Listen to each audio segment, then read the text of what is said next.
बलिदान और उद्धार। कहानी उस कालखंड की है जब किसी घर में कन्या पैदा होते ही उसके माता पिता के चेहरे पर चिंता की लकीरें आ जाती थी। अवस्था इतनी निराशामयी और भयानक हो चुकी थी कि ऐसे माता पिताओं की कमी नहीं थी जो कन्या की मृत्यु पर हृदय से प्रसन्न होते थे, मानो सिर से बांधा टली। इसका कारण केवल यही था कि दहेज की दर दिन दूनी रात चौगुनी पावस काल के जलवेग के समान बढ़ती चली जा रही थी। जहां दहेज की सैकड़ों में बातें होती थी, वह बढ़ाते बढ़ाते कई हजारों में पहुंच गई थी। हिंदू समाज की वैवाहिक प्रथा इतनी दूषित, इतनी चिंताजनक, इतनी भयंकर हो गई थी कि कुछ समझ में नहीं आता उसका सुधार कैसे हो। बिरले ही ऐसे माता पिता होंगे जिनके 7 पुत्रों के बाद भी एक कन्या उत्पन्न हो जाए तो वह सहर्ष उसका स्वागत करें। मुंशी गुलजारी लाल ऐसे ही हतभागे पिताओं में थे। यूँ तो उनकी स्थिति बुरी न थी, 200-250 रुपये महीने वकालत से बना लेते थे, पर खानदानी आदमी थे। उदार हृदय, बहुत किफ़ायत करने पर भी माकूल बचत न हो सकती थी। संबंधियों का आदर सत्कार न करें तो नहीं बनता, मित्रों की खातिरदारी न करें तो नहीं बनता। फिर ईश्वर के दिए हुए 2-3 पुत्र थे। उनका पालन पोषण शिक्षण का भार था। क्या करते? पहली कन्या का विवाह उन्होंने अपनी हैसियत के अनुसार अच्छी तरह किया, पर दूसरी पुत्री का विवाह टेढ़ी खीर हो गया था। यह आवश्यक था कि विवाह अच्छे घराने में हो, अन्यथा लोग हंसेंगे, और अच्छे घराने के लिए कम से कम 5,000 का दहेज था। उधर पुत्री सयानी होती जा रही थी। वह अनाज जो लड़के खाते थे वह भी खाती थी, लेकिन लड़कों को देखो जैसे सूखे का रोग लगा हो, और लड़की शुक्ल पक्ष का चांद हो रही थी। बहुत दौड़ धूप करने पर भी बेचारे को एक लड़का मिला। बाप आबकारी के विभाग में 400 रुपये का नौकर था। लड़का भी सुशिक्षित, और सबसे अच्छी बात यह थी कि लड़के के माता पिता ने साफ कह दिया कि हमारे पास भगवान का दिया हुआ सब कुछ है, इसलिए कोई दहेज नहीं चाहिए। गुलजारी लाल जी के लिए इससे अच्छा अवसर नहीं हो सकता था। किसी भी तरह यह विवाह संपन्न हो जाए तो उनका जीवन तर जाए। लड़के के माता पिता से मिलकर जब घर आए तो स्त्री से आकर बोले, लड़का तो मिला और घर बार एक भी काटने योग्य नहीं, पर कठिनाई यह है कि लड़का कहता है मैं अपना विवाह न करूँगा। बाप ने कितना समझाया, मैंने कितना समझाया, औरों ने समझाया, पर वह टस से मस नहीं होता। कहता है मैं कभी विवाह न करूँगा। समझ में नहीं आता कि लड़के को विवाह से क्यों इतनी घृणा है। कोई कारण नहीं बतलाता, बस यही कहता है मेरी इच्छा। माँ बाप का इकलौता लड़का है, उनकी परम इच्छा है कि इसका विवाह हो जाए, पर करें क्या। यूँ उन्होंने फलदान तो रख दिया है, पर मुझसे कह दिया है कि लड़का स्वभाव का हठीला है, अगर ना मानेगा तो फलदान आपको लौटा दिया जाएगा। स्त्री ने कहा, तुमने लड़के को एकांत में बुलाकर पूछा नहीं? गुलजारी लाल, बुलाया था, बैठा रोता रहा, फिर उठकर चला गया। तुमसे क्या कहूँ। उसके पैरों पर गिर पड़ा, लेकिन बिना कुछ कहे उठकर चला गया। स्त्री, देखो इस लड़की के पीछे क्या क्या झेलना पड़ता है। गुलजारी लाल, कुछ नहीं, आजकल के लौंडे सैलानी होते हैं। अंग्रेजी पुस्तकों में पढ़ते हैं कि विलायत में कितने ही लोग अविवाहित रहना ही पसंद करते हैं। बस यही सनक सवार हो जाती है कि निर्दर्द रहने में ही जीवन की सुख और शांति है। जितनी मुसीबतें हैं वह सब विवाह ही में हैं। मैं भी कॉलेज में था तब सोचा करता था कि अकेला रहूँगा और मज़े से सैर सपाटा करूँगा। स्त्री, है तो वास्तव में बात सही। विवाह ही तो सारी मुसीबतों की जड़ है। तुमने विवाह ना किया होता तो क्यों ये चिंताएं होती। मैं भी कुंवारी रहती तो चैन करती। इसके 1 महीना बाद मुंशी गुलजारी लाल के पास वर ने यह पत्र लिखा, पूज्यवर, सादर प्रणाम। मैं आज बहुत असमंजस में पड़कर यह पत्र लिखने का साहस कर रहा हूँ। इस धृष्टता को क्षमा कीजिएगा।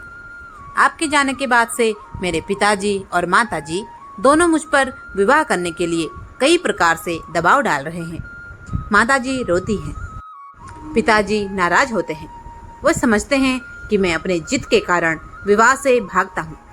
कदाचित उन्हें यह भी संदेह हो रहा है कि मेरा चरित्र भ्रष्ट हो गया है। मैं वास्तविक कारण बताते हुए डरता हूँ कि इन लोगों को दुख होगा और आश्चर्य नहीं कि शोक में उनके प्राण पर भी बन जाए।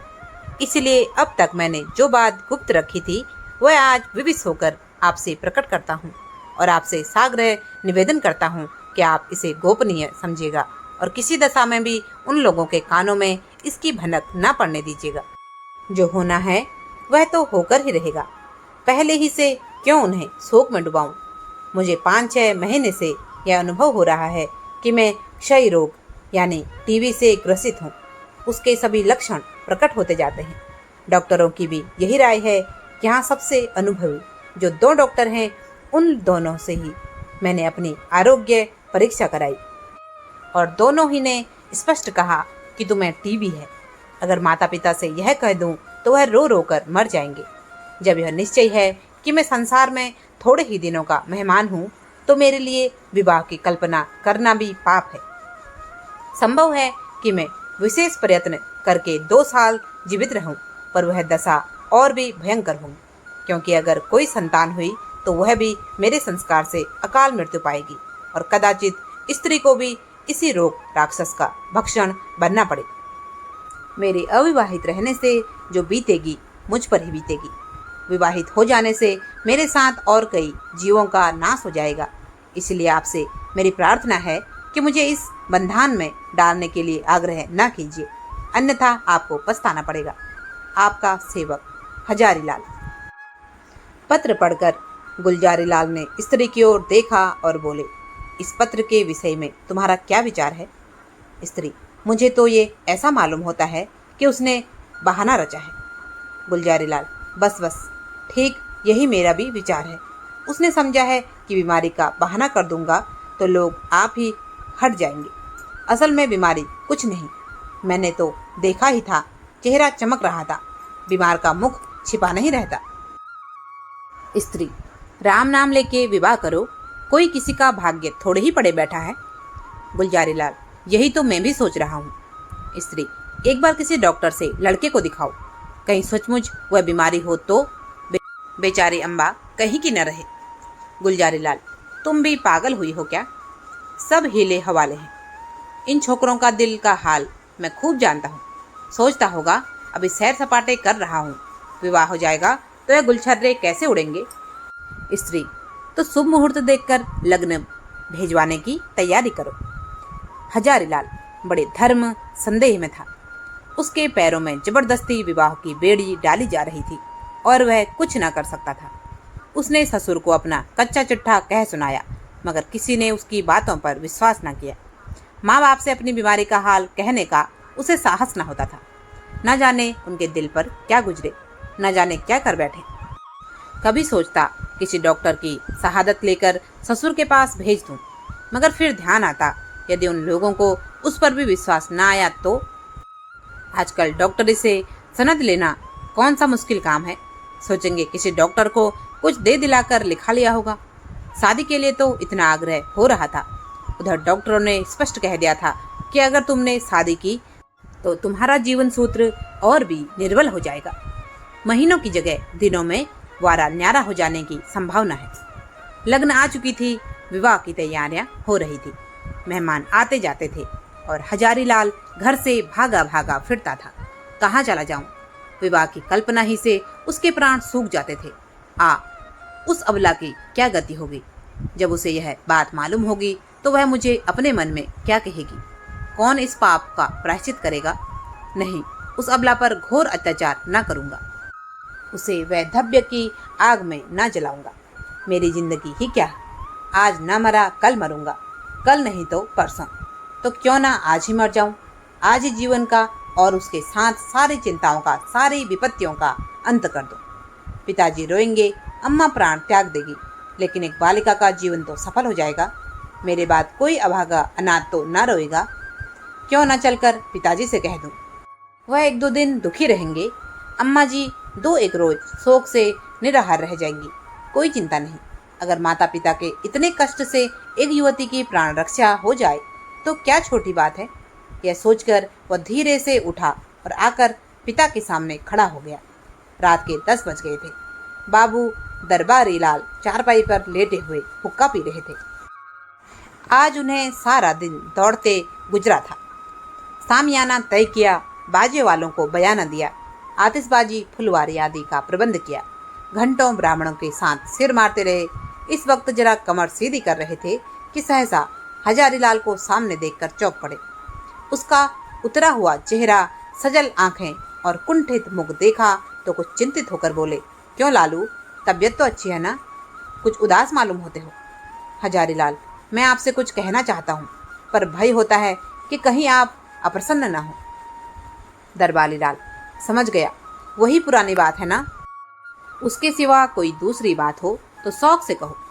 हजारीलाल, खेद है कि मैं उसी विषय में कुछ कहना चाहता हूँ। दरबारी लाल, यही कहना चाहते हो ना कि मुझे बंधन में न डालिए, मैं इसके अयोग्य हूँ, मैं यह भार सह नहीं सकता, बेड़ी मेरी गर्दन को तोड़ देगी, आदि या और कोई नई बात। हजारीलाल, जी नहीं, नई बात है। मैं आपकी आज्ञा पालन करने के लिए सब प्रकार से तैयार हूँ, पर एक ऐसी बात है जिसे मैंने अब तक छिपाया था, उसे भी प्रकट कर देना चाहता हूँ। इसके बाद आप जो कुछ निश्चय करेंगे उसे मैं सिरोधार्य करूँगा।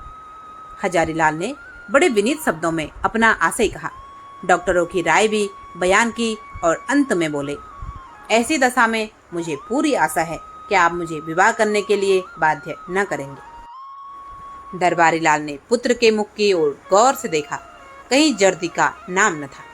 इस कथन पर विश्वास न आया, पर अपना अविश्वास छिपाने और अपना हार्दिक शोक प्रकट करने के लिए वह कई मिनट तक गहरी चिंता में मग्न रहे। इसके बाद पीड़ित कंठ से बोले, बेटा, इस दशा में तो विवाह करना और भी आवश्यक है।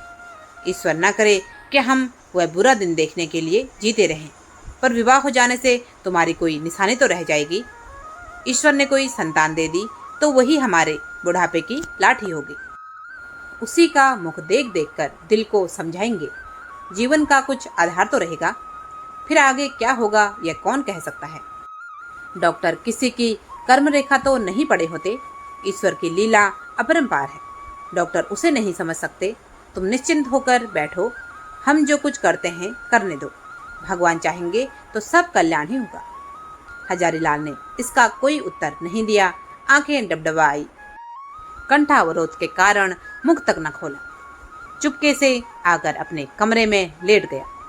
3 दिन और गुजर गए, पर हजारीलाल कुछ निश्चय न कर सका। विवाह की तैयारियां पूरी हो गई थी। आंगन में मंडप गड़ गया था, डाल गहने संदूकों में रखे जा चुके थे, मात्र पूजा हो चुकी थी और द्वार पर बाजों का शोर मचा हुआ था। मोहल्ले के लड़के जमा होकर बाजा सुनते थे और उल्लास से इधर उधर दौड़ते थे। संध्याम हो गई थी। बारात आज रात की गाड़ी से जाने वाली थी। बारातियों ने अपने वस्त्राभूषण पहनने शुरू किए। कोई नाई से बाल बनवाता था और चाहता था कि खत ऐसा साफ हो जाए मानो यहाँ बाल कभी थे ही नहीं। बूढ़े अपने पके बालों को उखड़वाकर जवान बनने की चेष्टा कर रहे थे। तेल साबुन उपटन की लूट मची हुई थी और हजारीलाल बगीचे में एक वृक्ष के नीचे उदास बैठा हुआ सोच रहा था, क्या करूं। अंतिम निश्चय की घड़ी सिर पर खड़ी थी। अब एक क्षण भी विलंब करने का मौका न था। अपनी वेदना किससे कहे, कोई सुनने वाला न था। उसने सोचा, हमारे माता पिता कितने अदूरदर्शी हैं, अपनी उमंग में इन्हें इतना भी नहीं सोचता कि वधू पर क्या गुजरेगी। वधू के माता पिता भी इतने अंधे हो गए हैं कि देखकर भी नहीं देखते, जानकर नहीं जानते। क्या यह विवाह है? कदापि नहीं। यह तो लड़की को कुएं में डालना है, भाड़ में झोंकना है, कुंद छुरे से रेतना है। कोई यातना इतनी दुस्सहस, इतनी हृदय विदारक नहीं हो सकती जितनी वैधव्य। और ये लोग जानबूझकर अपनी पुत्री को वैधव्य के अग्निकुंड में डाल देते हैं। यह माता पिता हैं? कदापि नहीं। यह लड़की के शत्रु हैं, कसाई हैं, बधिक हैं, हत्यारे हैं। क्या इनके लिए कोई दंड नहीं? जो जानबूझकर अपनी प्रिय संतान के खून से अपने हाथ रंगते हैं, उसके लिए कोई दंड नहीं। समाज भी उन्हें दंड नहीं देता, कोई कुछ नहीं कहता। हाय, यह सोचकर हजारीलाल उठा और एक ओर चुपचाप चल दिया। उसके मुख पर तेज छाया हुआ था। उसने आत्म बलिदान से इस कष्ट को निवारण करने का दृढ़ संकल्प कर लिया था। उसे मृत्यु का लेस मात्र भी भय न था। वह उस दशा को पहुंच गया था जब सारी आशाएं मृत्यु पर ही अवलंबित हो जाती हैं। उस दिन से फिर किसी ने हजारीलाल की सूरत नहीं देखी। मालूम नहीं जमीन खा गई या आसमान। नदियों में जाल डाले गए, कुओं में बांस पड़ गए, पुलिस में हुलिया गया, समाचार पत्रों में विज्ञापन निकाली गई, पर कहीं पता न चला। कई हफ्तों के बाद छानवी रेलवे स्टेशन के 1 मील पश्चिम की ओर सड़क पर कुछ हड्डियां मिली। लोगों को अनुमान हुआ कि हजारीलाल ने गाड़ी के नीचे दबकर जान दे दी, पर निश्चित रूप से कुछ न मालूम हुआ। भादों का महीना था और तीज का दिन था। घरों में सफाई हो रही थी। सौभाग्यवती रमणियां 16 श्रृंगार किए गंगा स्नान करने जा रही थी। अम्बा स्नान करके लौट आई थी और तुलसी के कच्चे चबूतरे के सामने खड़ी वंदना कर रही थी। पति गृह में उसकी यह पहली ही तीज थी। बड़ी उमंगों से व्रत रखा था। सहसा उसके पति ने अंदर आकर उसे साहस नेत्रों से देखा और बोला, मुंशी दरबारी लाल, तुम्हारे कौन होते हैं? या उनके यहाँ से तुम्हारे लिए तीज पठौनी आई है। अभी डाकिया दे गया है। यह कहकर उसने एक पार्सल चारपाई पर रख दिया। दरबारी लाल का नाम सुनते ही अम्बा की आंखें सजल हो गई। वह लपक की हुई आई और पार्सल को हाथ में लेकर देखने लगी, पर उसकी हिम्मत न पड़ी कि उसे खोले। पिछली स्मृतियां जीवित हो गई। हृदय में हजारीलाल के प्रति श्रद्धा का एक उद्गार सा उठ पड़ा। यह उसी देवात्मा के आत्म बलिदान का पुनीत फल है कि मुझे यह दिन देखना नसीब हुआ। ईश्वर उन्हें सद्गति दे। वह आदमी नहीं, देवता थे, जिसने मेरे कल्याण के निमित्त अपने प्राण तक समर्पित कर दिए। पति ने पूछा, दरबारी लाल तुम्हारे चचा हैं? अम्बा, हाँ। पति, इस पत्र में हजारीलाल का नाम लिखा है, यह कौन है? अम्बा, यह मुंशी दरबारी लाल के बेटे हैं। पति, तुम्हारे चचेरे भाई? अम्बा, नहीं, मेरे परम दयालु, उद्धारक, जीवनदाता, मुझे अथाह जल में डूबने से बचाने वाले, मुझे सौभाग्य का वरदान देने वाले। पति ने इस भाव से कहा मानो कोई भूली हुई बात याद आ गई हो। आहा, मैं समझ गया, वास्तव में वह मनुष्य नहीं, देवता थे। आज की यह छोटी सी प्यार भरी भावुक कर देने वाली कहानी यदि आपको पसंद आई हो तो कृपया इसे लाइक करें, अधिक से अधिक लोगों के साथ शेयर करें। चैनल पर नए हैं या अभी तक भी सब्सक्राइब नहीं किया है तो कृपया सब्सक्राइब अवश्य करें। बेल आइकन दबाकर नोटिफिकेशन सबसे पहले प्राप्त करें। आप सभी का बहुत बहुत धन्यवाद। जय जय सिया राम।